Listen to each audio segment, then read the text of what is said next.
those who were in the church today, I gather I have a little problem with voice projection. Am I loud enough?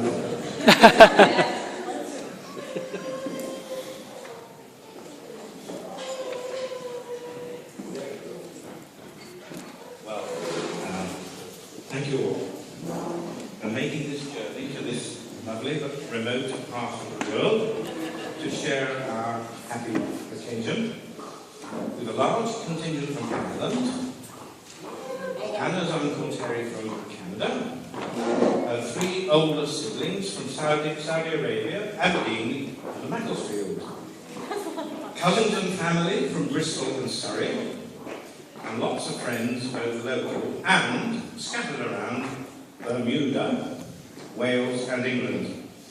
Welcome to you all. What can I say about my beautiful daughter Anna that you don't know already? Well, I started making some notes, but when I reached 15 pages, I realised it was more about what not to say. She was born on the 21st of May 1987 in Manchester, our 4th child. Her mum, Fiona, was a natural-born mother. And in fact, about a year later, she wanted her 5th child. I had to say, I couldn't possibly cope with that. We saddled our new child with the names Anna, Dennis, Oliver.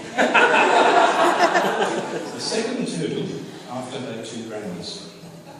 She proved to be quite a handful from an early age, very much liking her own way. However, she did show that she was prepared to compromise if absolutely necessary. Once, when she was about 18 months, and yelling her head off at the breakfast table, I threatened to take her upstairs. This had absolutely no effect. So, I picked her up, and off we went, out of the room, along the hallway, and up the stairs. Imagine the scene, this yelling, wriggling bundle of fury. About halfway up the stairs, suddenly she stopped. I looked down at her face, and it had a beatific, calm expression, as if absolutely nothing had happened. So I turned back down the stairs, went back, we carried on with our breakfast, and all was sweetness and light thereafter. I don't mean for the rest of her life, but it seemed like a turning point to me in our relationship. Fast forward to primary school at St Aidan's, Whisper, in Pembrokeshire. I'm friendly with a former teacher there, Heather Scammell, who remembers her fondly as a delightful but mischievous child, resulting in her nickname, Anna Dennis Olive Menace. She was an athletic child, and she won the Victrix Ludorum Shield at her 2nd primary school, Hill Grange. Fast forward a bit further to her teenage years at Sir Thomas Picton School in Haverfordwest, and we find a very social girl, as evidenced by these quotes from her reports, ranging from 1999 to 2004. Religious Studies, March 1999. Anna has a tendency to be too talkative in class. May 2000. Pleasant, but often chatty member of the class. History. At times she can be talkative and distracting. German. Too chatty in class. Head of year summary, 2001. Have fun by all means, but work comes first. Religious Studies, May 2002. Chats constantly when it is not appropriate. January 2003. Still far too chatty in lessons. English. An able student who wastes far too much time in distracting behaviour. German. Still talks far too much.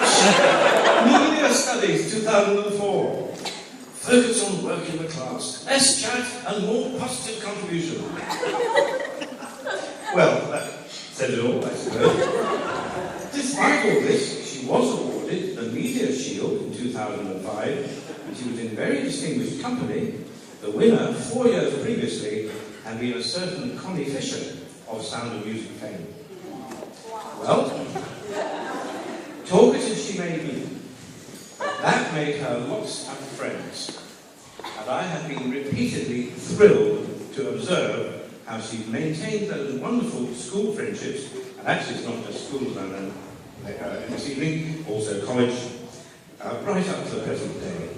Many of them are here today and have helped enormously with the arrangements.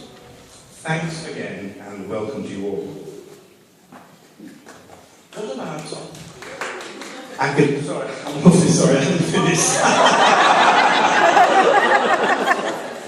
You've got another few minutes of this. What about academic performance?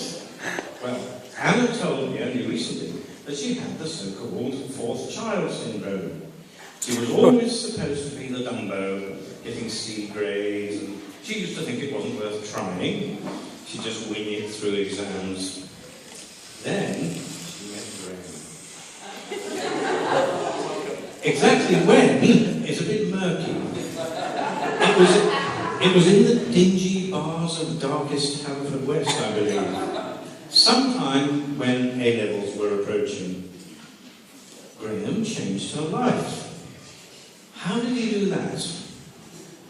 Well, as many of you will know, Graham is a lovely, sociable, party-going type, and so you would think he would involve her in his own social world.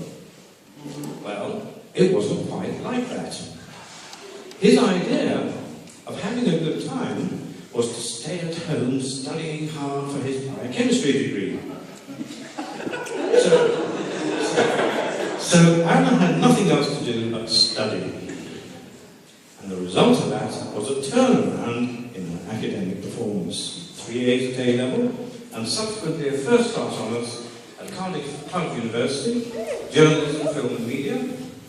She did a fascinating dissertation on the Madeleine McCann case that gained her a score of 74, and the following remark from her supervisor: "This is an exemplary BA dissertation." Not embarrassing you, am I? The product of hard work which elucidates and explains. The rest is history.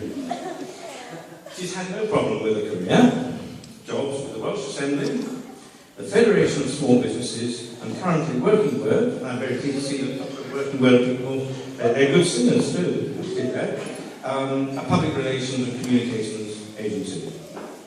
Here is a quote from BBC Wales Today on 21st March 2012, when she was interviewed on behalf of the Federation of Small Businesses about the budget that had been presented that day. This is her speaking on TV. The fuel duty concession is a real disappointment for us. It's something we'd like to see worked on in the future. Obviously, infrastructure investment is a huge thing we've been lobbying on recently, but it hasn't delivered in the budget.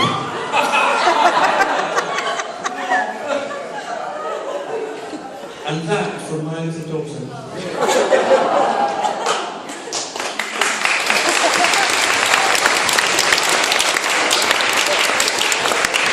And this is the girl who remarked that her petrol tank was getting bigger. Why, we asked. Well, last week it cost £35 to fill up, and this week it cost me 38. QED, the tank must have got bigger.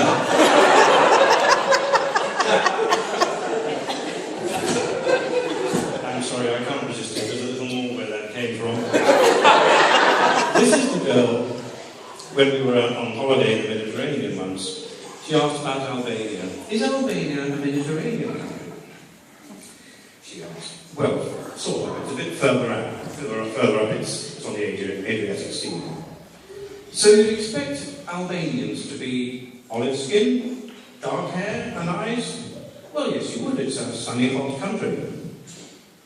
So, why has the piano tuner got pale skin, white hair, and pink eyes? You got there yet?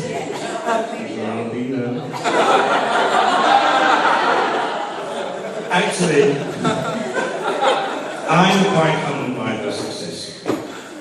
I went to a meeting in Cardiff about 18 months ago, and I met the director of the NHS Confederation in Wales, very important, Helen Birtwistle. Very nice woman. She never heard of me, but she said, "Where have I seen that name before? Do you have a daughter called Anna?" I said, "Yes." She said, "Oh, I know her. Well, a lovely girl." I was humbled and proud. Obviously popular with her colleagues, she attracts some teasing too. And as an example of this, I'll read you a part of a farewell message from her colleagues at the Welsh Assembly. It's in the form of a press release entitled "Assembly High Flyer in Shock Departure to Run Farm for 14 centimetre high horses." Here it is.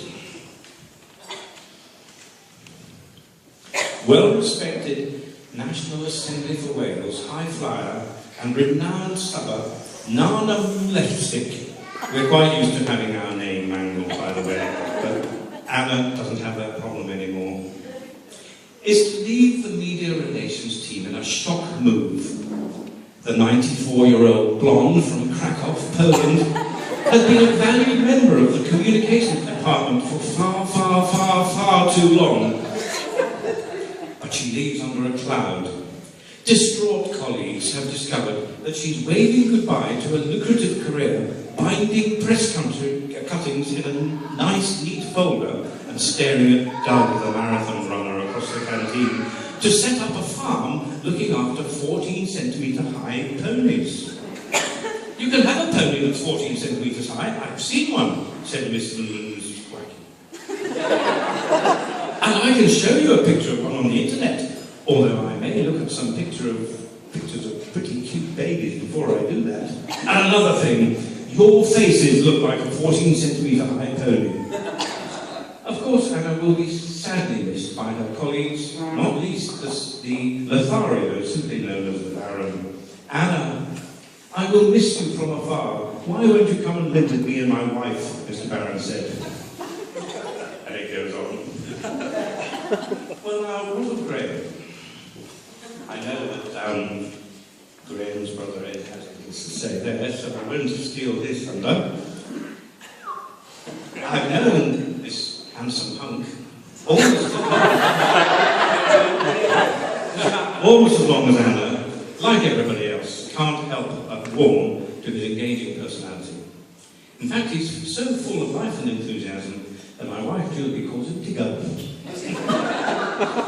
He has no problem making a living either. Following his degree, he fell into an excellent orthopaedic company called Synthes, one of the best in the world, and made great progress with them. In fact, both Graham and Anna are so sure of their prospects that they have quit their jobs.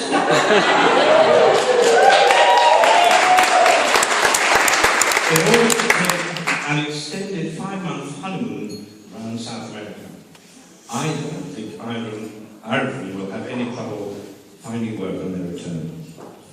And there's always the possibility, or even the hope, that eventually Graham may be able to play his part in the fantastic family farming business. I say fantastic because of seeing earlier this year their amazing rotary parlour that could automatically milk up to 3,600 cows twice a day.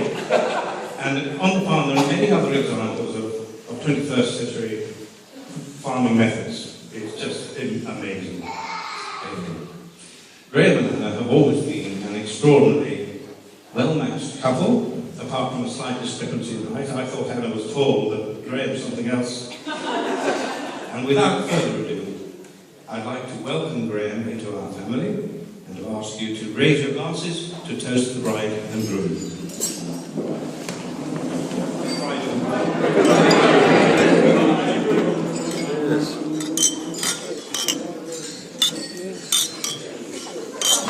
Yes.